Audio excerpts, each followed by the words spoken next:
তো এই দিদা এই যে চাল আছে 1 বস্তা, ঠিক আছে। আর এই যে তোমাদের ঠান্ডার জামা আছে, ঠিক আছে, কম্বলটা পরো। হ্যাঁ, না দাদু কেঁদো না দাদু, আছি। হ্যাঁ, কেঁদো না দাদু, কেঁদো না।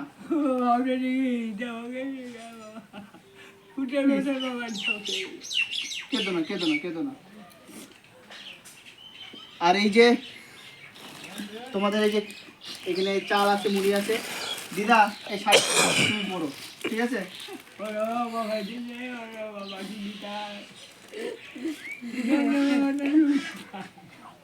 কেঁদো না দিদা, কেঁদো না। আমার রুগী থাকবো, কোনো বিপদ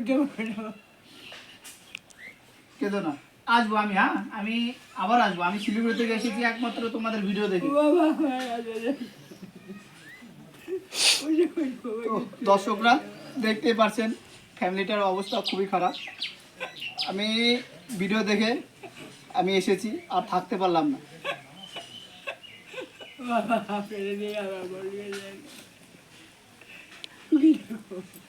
ভালো থেকো দাদু। হ্যাঁ, আমি আবার আসবো। হ্যাঁ, আমি আবার আসবো। তো দর্শকরা প্লিজ ভিডিওটা প্রচুর পরিমাণে শেয়ার করবেন, যাতে আমি আবার আসতে পারি, এসে আবার কিছু সাহায্য করতে পারি। তো আপনাদের কাছে অসংখ্য ধন্যবাদ আমার ভিডিওগুলো দেখুন, আর প্লিজ সবাই ভিডিওগুলো একটু শেয়ার করবেন। আপনাদের একটা শেয়ার এই ফ্যামিলিটাকে বাঁচাতে পারে।